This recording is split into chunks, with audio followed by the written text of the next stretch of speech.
Aleš, sedmi je to v seriji pogovorov o vojni v Ukrajini, ki jo skušava kontekstualizirati v pogovorih z različnimi strokovnjaki, poznavalci in poznavalkami različnih ozadij tega konflikta, ki zdaj traja pa že 2,5 meseca in saj smo opazili, ne, da ta CNN efekt ni več to prvih 15 minut poročil nikjer ali pa prve strani.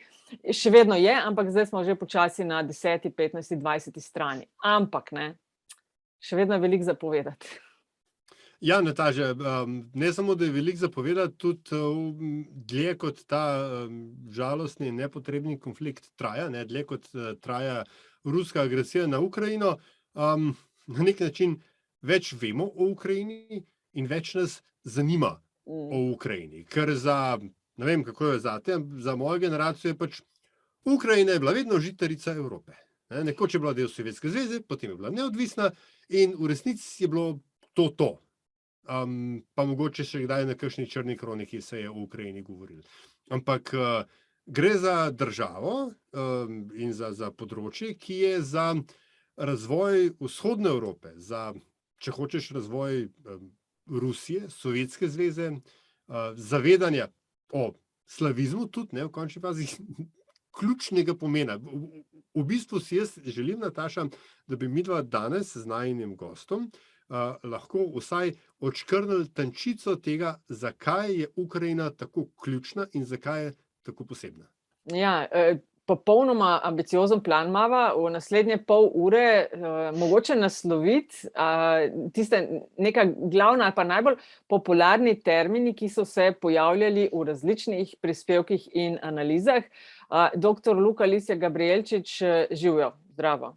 Pozdravljena, živjo. V Evropski četrti smo enkrat že govorili na čisto drugo temo, takrat je bila Katalonija na tnalu, zdaj Ukrajina. No, prvo vprašanje čisto, da nas postavi v ta kontekst, kaj je tebe kot zgodovinarja, kje je najbolj živc po tleh padel, ob katerih zgodovinskih referencah, pa bomo pol šli v Hetmanat, Holodomor, vzhodna, zahodna Ukrajina in tako dalje. A se pravi, katere so mene najbolj zmotile? Kje je najbolj, da je res bolelo, da se je res neumnosti govorilo? Ja, ne, mi smo imeli tako lepo rečenico v slovenščini, se imenuje španska vas, ne, to ponovno pomeni, da je nekaj zelo oddaljeno, ampak mi rečemo španska vas, zakaj, ne, zato ker je Španija ravno ni bila za nas španska vas, ker je pravzaprav bila stoletja del našega skupnega habsburškega imperija, ne. In ponavadi je vedno tako, ne, da nekaj, kar se nam zdi zelo oddaljeno, je v resnici mnogo bliže. Jaz bi rad samo, ne bom odgovoril na tvoje vprašanje, bom prvo pa nekaj drugega. Prav zraven mojega rojstnega mesta Nove Gorice je največji sklenjeni vinograd v Sloveniji. In tam sredi tega največjega sklenjenega vinograda v Sloveniji, med Šempetrom in Vrtojbo, je eno majhno avstro-ogrsko vojaško pokopališče. In ko se sprehodimo med te vinograde, vidimo, da recimo 80% tistih vojakov je ukrajinskih, ne. Se pravi, mi smo pravzaprav bili del skupne države, vsaj z zahodno Ukrajino, pravzaprav mnogo dlje, kot smo bili recimo z bivšimi drugimi jugoslovanskimi republikami v skupni državi in kljub temu vemo zelo malo. Tako da mene bi rekel, da bom odgovoril zelo nasplošno na tvoje vprašanje. Mene kar moti recimo je, da Slovenci se pravzaprav ne zavedamo, kako blizu nam v resnici je Ukrajina, ne? Tako geografsko, ki je recimo bližje do nas meja z Ukrajino kot meja s Kosovom, ne? Kot tudi zgodovinsko, ne. Matija Čop je bil profesor v Lvovu, recimo, ne, ko se je dopisoval s Prešernom in tako podobno, ne. To je, saj ta zahodna Ukrajina je dolgo časa bila pravzaprav del nekega skupnega zgodovinskega prostora in tudi kulturnega. Ok, no se na nek način si odgovoril na to prvo vprašanje, se pravi, že sploh ta detachment, kako mislimo, da je Ukrajina nekje tam daleč in da mi nismo nikoli zares imeli kakšne veze z njo, je mogoče nekaj, kjer je bilo najbolj napeto, no. Gremo čisto na začetek, po mojem, Aljaž, ne. Putinove trditve smo tudi slišali, kdaj je bila Ukrajina ustanovljena, kdo je ustanovil, povej, ti si zgodovinar, kdaj? Kdo zdaj? Luka je zgodovinar, ne? Ja, njega sem ja naslovila. Ali si hotel ti dodati? Ne. Ja, meni je bila zelo všeč en članek, ki ga je napisal zgodovinar Timothy Snyder, prav takrat, ko je imel Putin ta govor, in je rekel, da kadar imamo opraviti s temi zgodovinskimi argumenti za obstoj in obstoj nekega naroda, ne, je tako, kot da če bi biolog vstopil v klavnico, ne, in bi tam potem videl in bi ga potem vprašali za njegov strokovni nasvet in bi rekel, ja, sej v bistvu jaz tukaj vidim eno nogo, pa lahko anatomično ugotovim, kaj je tukaj nekoč bilo, ampak se počutim nekoliko nelagodno, ker to ni moja naloga. Ne.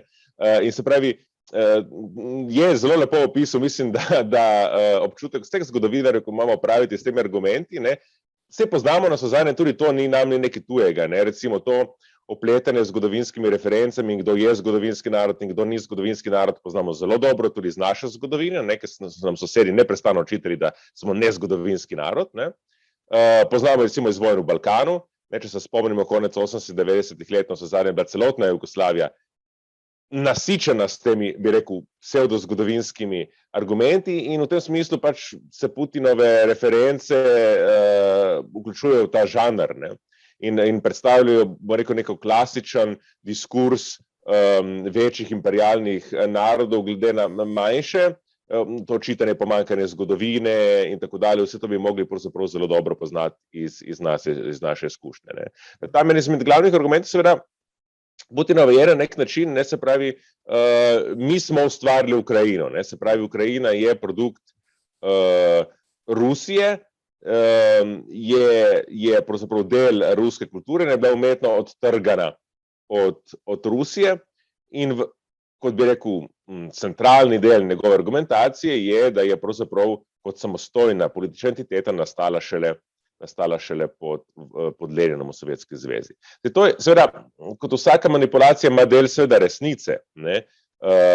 Sovjetska zveza je nastala kot federalna država, ker sploh ni bilo samoumevno za neko, v celem 19. stoletju so si ljudje predstavljali, kako bo izgledala bodoča država socialistična delavcev in kmetov, kako bo rešila recimo ta nacionalno vprašanje, kako bo notranja politična ureditev, je bilo popolnoma odprto vprašanje. Ne? In ko Sovjetska zveza nastane, se odloči za to federalno ureditev, odloči se pa za to federalno ureditev, zato ker v bistvu že ugotovi, da obstaja nacionalno vprašanje, da je bilo nacionalno vprašanje ključno v carski Rusiji in pravzaprav tudi ključno za nestabilnost tega ruskega carstva. Ne.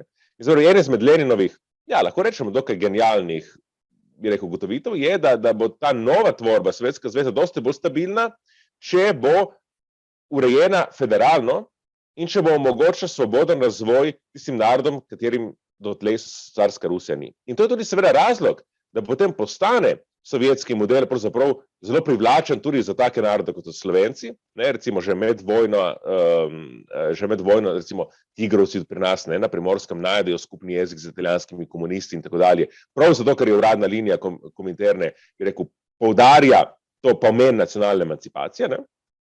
In 20. leta prejšnjega stoletja so zelo pomembna za razvoj dejansko tudi ukrajinske nacionalne identitete, standardizacije jezika, predvsem pa, bi rekel, razširjanja jezika v šolski sistem, alfabetizacije prebivalstva v Ukrajini, ker Leninov režim, Leninov socialistični sistem, bi rekel, zelo proaktivno, danes bi rekli temu, kako je že, affirmative action, ne, se pravi, zelo proaktivno pristopa k tem manjšinskim kulturam znotraj Rusije in prav v Ukrajini nastane tudi potem ta pojem, ki se potem uporablja kot splošen pojem za celoten ta leninistični proces, to je korenizacija, torej ukoreninjenje, ne, opolnomočene ukrajinske kulture, ki je bila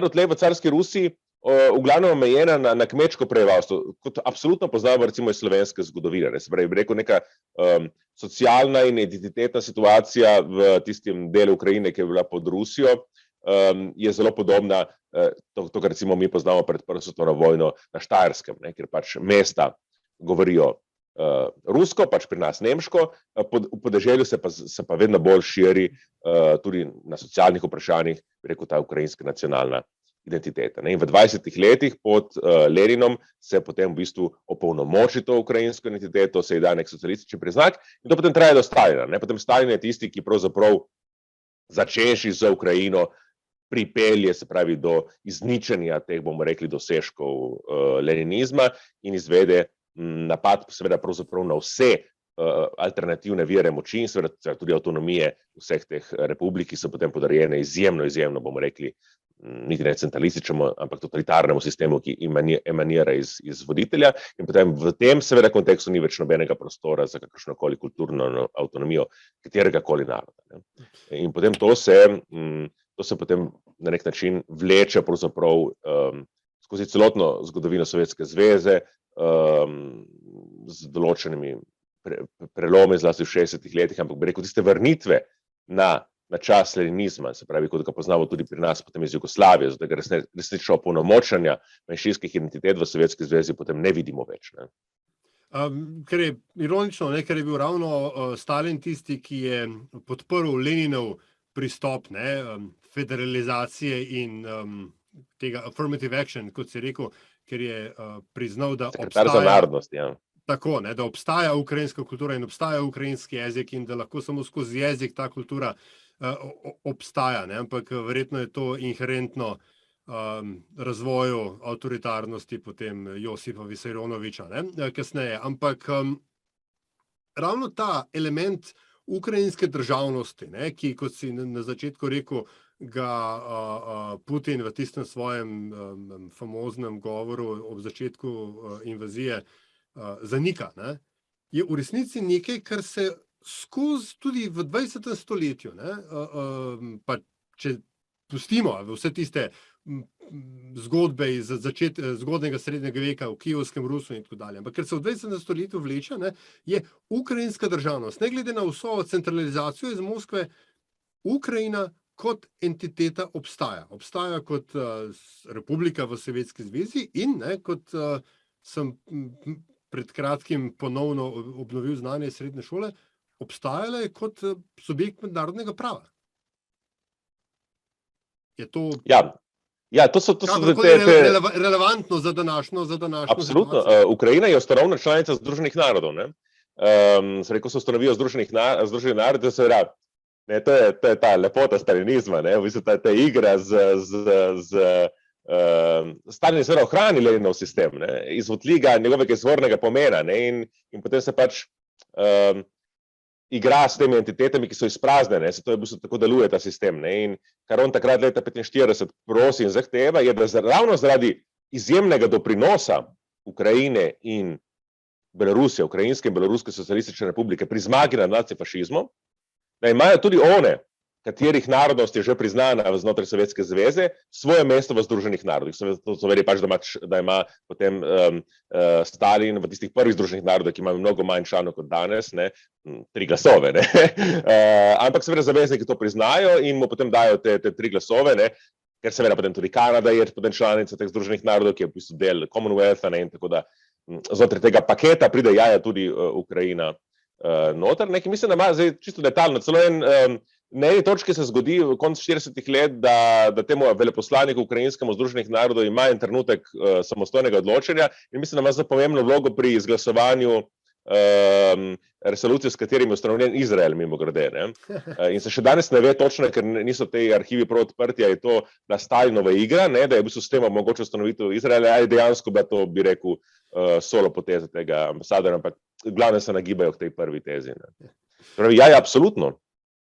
In seveda po vsem tem realignmentu, z lepo slovensko besedo, po drugi svetovni vojni, se meje v vzhodnji Evropi spremenijo. Konkretno Poljska se premakne bolj na zahod.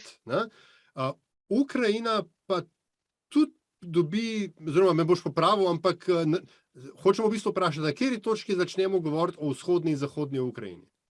Ja, to vzhodna in zahodna Ukrajina je gotovo neka delitev, ki obstaja. Lahko pa pomeni zelo veliko stvari. Se pravi, v zadnjih 10 letih, nekako 15 smo slišali, predvsem v tem političnem smislu v vzhodni Ukrajini, smo mislili, ti si del Ukrajine, ki glasuje recimo za prozahodne stranke in govori pretežno ukrajinsko in ima pretežno, bi rekel, ukrajinsko jezikovno identiteto.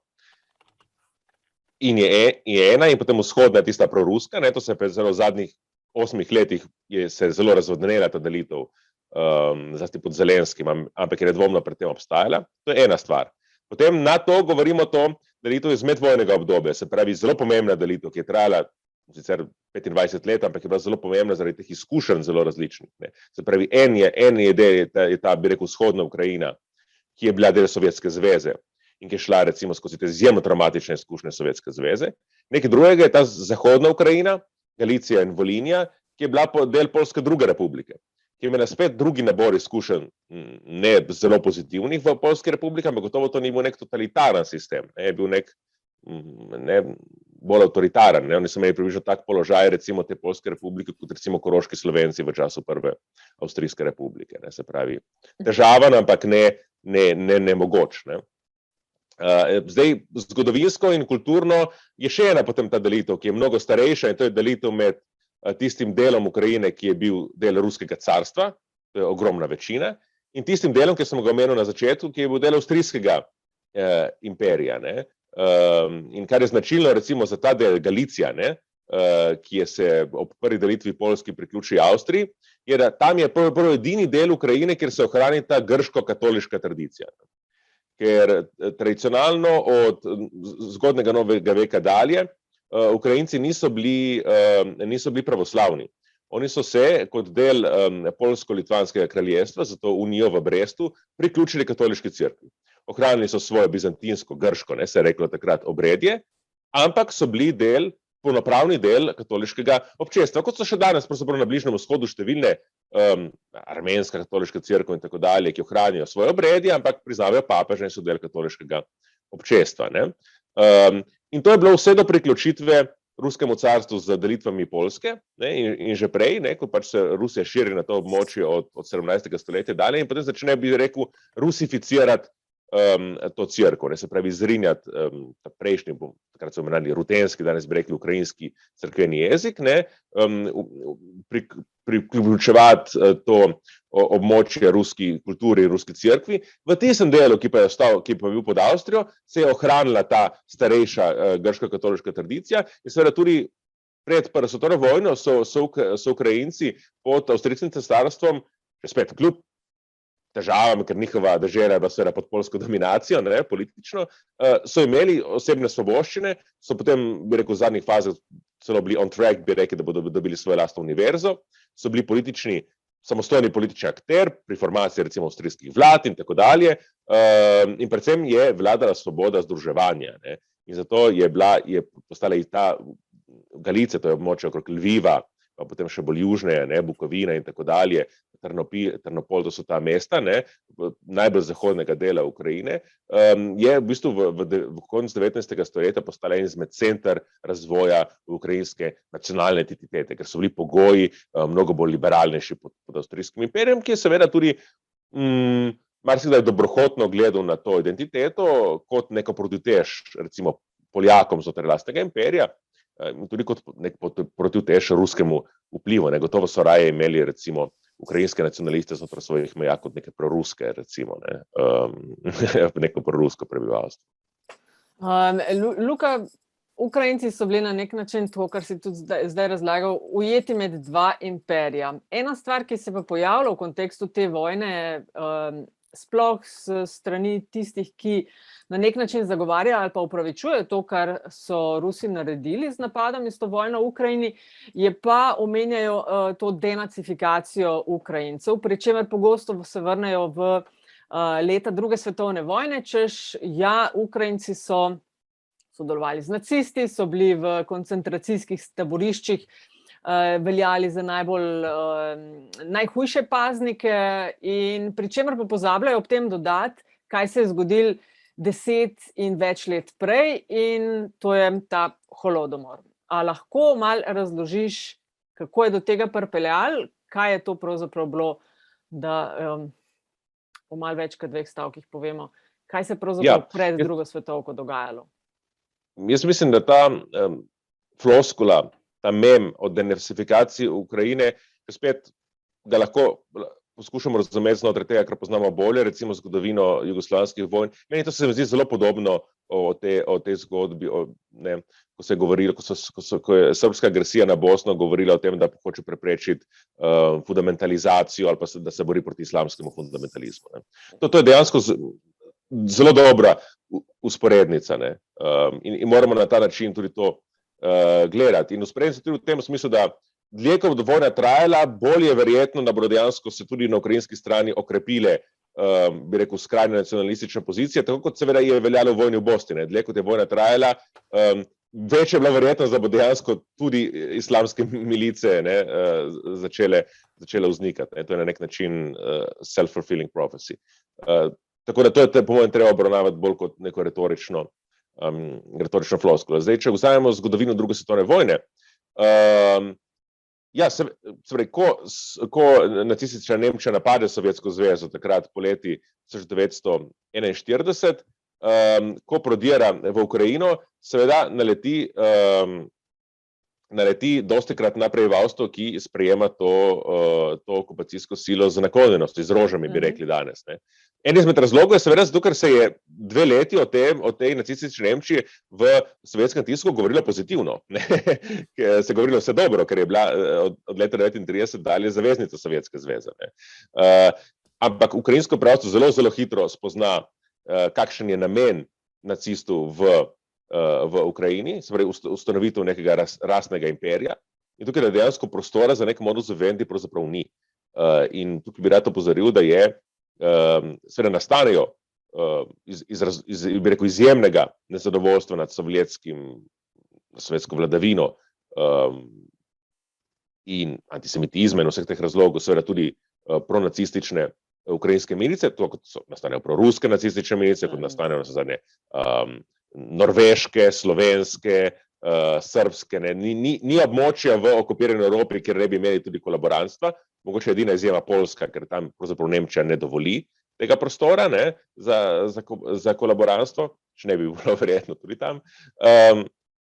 Ampak seveda velikanska večina Ukrajincev recimo moških se bori v vrstah Rdeče armade. Recimo zanimiv, šokanten podatek je, da je se pravi, več ukrajinskih vojakov je umrlo v drugi svetovni vojni v absolutnem številu, kot mislim, da britanskih, francoskih in ameriških skupaj. In tudi žrtve, ki jih utrpi med drugo svetovno vojno Ukrajina, so dejansko izjemne. Več Ukrajincev po absolutnem številu umre v tej vojni kot Rusov. Do te mere, da zgodovinar Timothy Snyder v svoji knjigi Bloodlines in drugod poskuša v bistvu na novo napisati zgodovino druge svetovne vojne in širše zgodovino kratkega 20. stoletja skozi perspektivo Ukrajine. Se pravi, ne kot neke periferije, ampak pravzaprav kjer centra, kjer se je pravzaprav dogajala tista velika zgodovina 20. stoletja, kjer se začne holokaust, recimo, in tako dalje. Res je, da seveda, ko Nemci prodrejo Ukrajino, najprej prodrejo v tisti del, ki ga je Sovjetska zveza okupirala z sporazumom Hitler-Stalin leta 1939, torej tisti del, ki je spadal pod Poljsko. Kjer kljub temu, da seveda lokalno ukrajinsko prebivalstvo sploh ni bilo naklonjeno na prejšnji poljski oblasti, niti najmanj, seveda tako zelo hitro ugotovi, da pravzaprav sovjetska je po represiji še hujša. Prej smo imeli opraviti recimo za neko avtoritarno, nacionalistično oblastjo, zdaj imamo opraviti za totalitarno oblastjo. In tam je tudi zelo močno razvita ukrajinsko nacionalistično gibanje, ki poskuša takoj v prvih dnevih napada Nemške na Sovjetske zveze ustanoviti neko svoje lastno samostojno ukrajinsko državo, računajoč mogoče na neko benevolentnost Nemčije. Nemčija to zelo v prvih dneh to stvar lepo dekapitira. Voditelj tega gibanja Stefana Bandera aretira in ga pošlje v nacistično koncentracijsko taborišče. Pri čemer ostane to že prej zelo bi rekel, decentralizirano in notranje razdeljeno ukrajinsko nacionalistično gibanje še toliko brez voditelja in se potem znajde dejansko med dvema ognjama. Se pravi, del njih poskuša kolaborirati z Nemci, del poskuša vzpostaviti stike z ukrajinskimi partizani, del poskuša igrati neko vmesno igro. V tej zgodbi, te enormne Ukrajine, ki je večja kot Francija, se dogaja marsikaj v drugi svetovni vojni. Ampak če pogledamo številke, seveda je recimo število Ukrajincev, ki se bori v vrstah sovjetskih partizanov, da ne govorimo potem v vrstah Rdeče armade, neprimerno večje od teh milic, ki bodi si poskušajo recimo sodelovati ali pa sodelujejo z nemškimi okupatorji ali pa poskušajo najti nek umesen modus vivendi. Ja, ampak verjetno je pa to razlog za tudi to neko kolaboracijo. Ukrajinci so potem zavrnili tako, to zavračali tudi sovjetsko nadvlado ali pa nemško. Je bil razlog tudi 10 let prej holodomor. In če sta gledala en zelo fajn film Mr. Jones, je bil par let nazaj, so ga objavili, o valižanskem novinarju, ki je potoval v Sovjetsko zvezo z željo, da bi intervjuval Stalina. Kar je odkril, je bila pa ta silna lakota, v kateri je nekaj milijonov Ukrajincev umrlo. Holodomor je ena stvar, o kateri se tudi zelo veliko govori, v kontekstu vojne v Ukrajini. Ja, holodomor je uspešen poskus Stalina, kako v bistvu doseči svojo, bomo rekli, kmetijsko politiko na podeželju.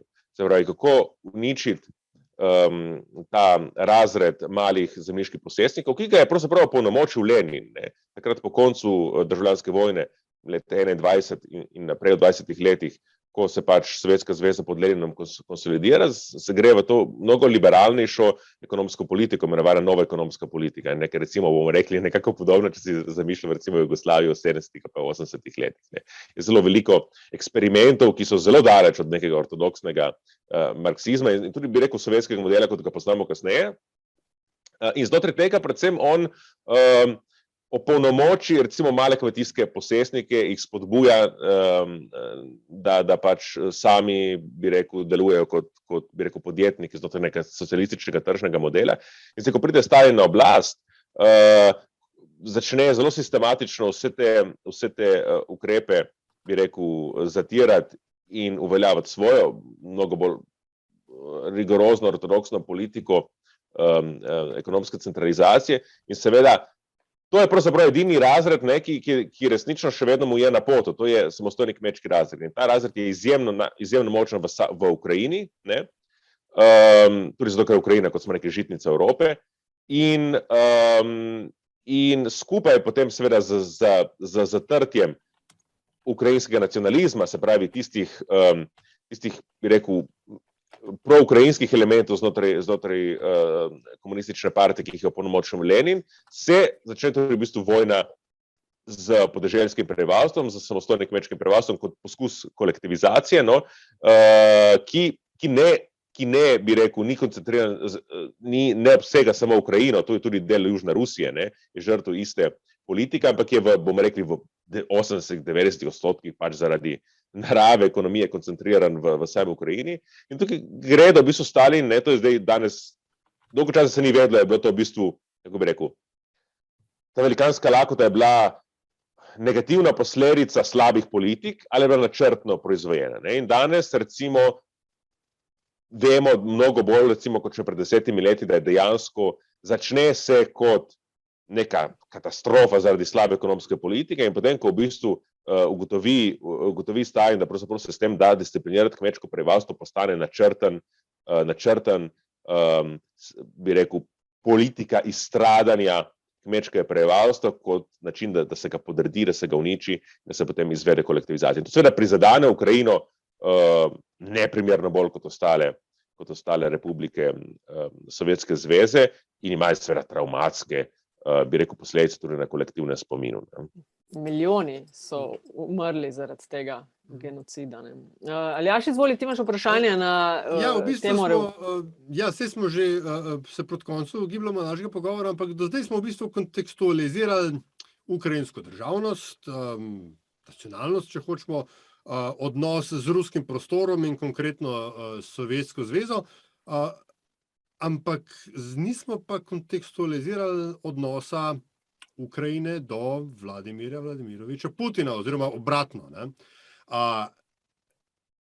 Kakšno vlogo, če kakšno, tukaj igrajo barvne revolucije, oziroma konkretno v Ukrajini smo v zadnjih, kaj je to zdaj, skoraj 20 letih videli dve, ena je bila oranžna, 2004-2005, druga pa majdanska, 2014, ki je z oblasti pregnala Viktorja Janukoviča. A je možno, da je Putin v resnici samo tako zelo prestrašen oziroma se boji tega, da bi se mu zgodilo ljudstvo, da je treba disciplinirati čisto vse naokoli, kar bi potencialno lahko povzročilo, da bi se zgodilo ljudstvo. Ja, jaz mislim, da ja. Tudi recimo, če pogledamo njegove govore, recimo izpred 10 let, je zelo jasno, da ta strah pred barvnimi revolucijami in ta teorije zarote, ki se širijo okrog barvnih revolucij, ki potem se širijo iz ruskih medijev in prek ruskih botov tudi na Zahod in so tudi pri nas zelo popularne, kažejo, da je to v bistvu glavni, bi rekel, vir njegove zaskrbljenosti, ne?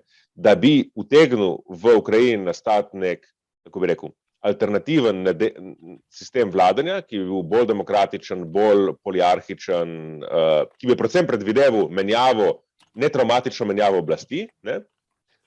In zravno zaradi tega, ker so rusko in ukrajinsko prebivalstvo tako blizu, ne? Ker v bistvu je Ukrajina dvojezična država, kjer so izjemno močne, bi rekel, družinske povezave z Rusi, ne? Ena stvar je, če se pač uvaja demokracija v Litvi ali pa v Estoniji, na katere Rusi gledajo zviška in o katerih ne vejo nič. Nekaj posebno drugega je, če se uveljavi v Ukrajini, ne? In zato je pač on te revolucije interpretiral ne sprva, ne? Ampak navadno se jih interpretirati kot, bi rekel, nevarnost naperjena proti njegovemu režimu, kot neko zaroto, ki jo izvaja Zahod in kateri glavni končni namen je, se pravi, bi rekel, strmoglavljanje njegovega lastnega režima, ne? Zdaj, to ni bilo nujno tako, ne?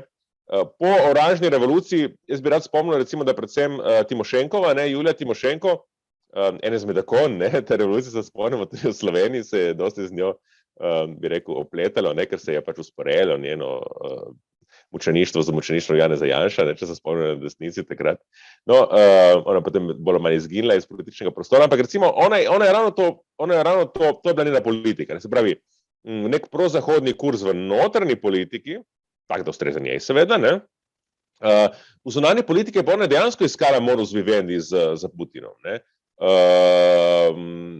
In tudi še po majdanski revoluciji, ko pride ven iz zapora, poskuša, ne, se pravi, poskuša postaviti stike z Moskvo in je povedala, sej mi, okej, mi smo zdaj izveli tukaj revolucijo doma, ampak mi bomo še naprej prijazni do vas, ne. Zdaj se dejansko izkaže, da pravzaprav Putin več potrpljenja z Ukrajino nima, ne. In kar je on dosegel v zadnjih 8 letih. Leta 2014 dejansko je bila Ukrajina resnično razdaljena, ne, v tem klasičnem postrevolucionarnem, bi rekel, vzdušju, kjer se marsikaj dogaja in kjer nujno privede do polarizacije. Bom rekel tako, če bi on takrat izvedel to splošno invazijo, dejansko ne bi doživel takega upora na vzhodnem delu, na tem ruskem predelu, ne, Ukrajine. Kar se je zgodilo, recimo, kar je izjemno globoko sprememba v zadnjih 8 letih, da je pravzaprav ruska invazija, najprej na Krim, predvsem pa potem v Donbas, pravzaprav izrazito spremenila tudi bi rekel, odnos ukrajinskega prebivalstva, tudi predvsem rusko govorečega prebivalstva do Putina in do Rusije, ne.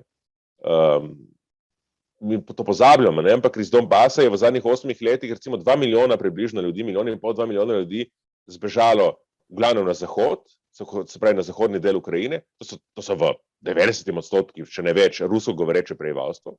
In to se je recimo prišlo do nekega zanimivega fenomena, ne, da recimo v takih, bi rekel, izrazito ukrajinsko govorečih mestih, kot so Lviv, Ternopol in tako dalje, kjer je vedno veljalo to, da, kako bi rekel, če govoriš doma rusko, si še skoraj prorus, ne, edini pravi Ukrajinci govorijo ukrajinsko, ne, zdaj, ko so začeli prihajati te begunci, ki so govorili doma rusko, ki so imeli zelo rusko, bi rekel, dojemanje lastne kulture in so bili istočasno izjemno nastrojene proti Putinovi Rusiji, ne, ker na zadnjih je pregnala iz domov, ne, se je tudi ta distinkcija zabrisala, ne.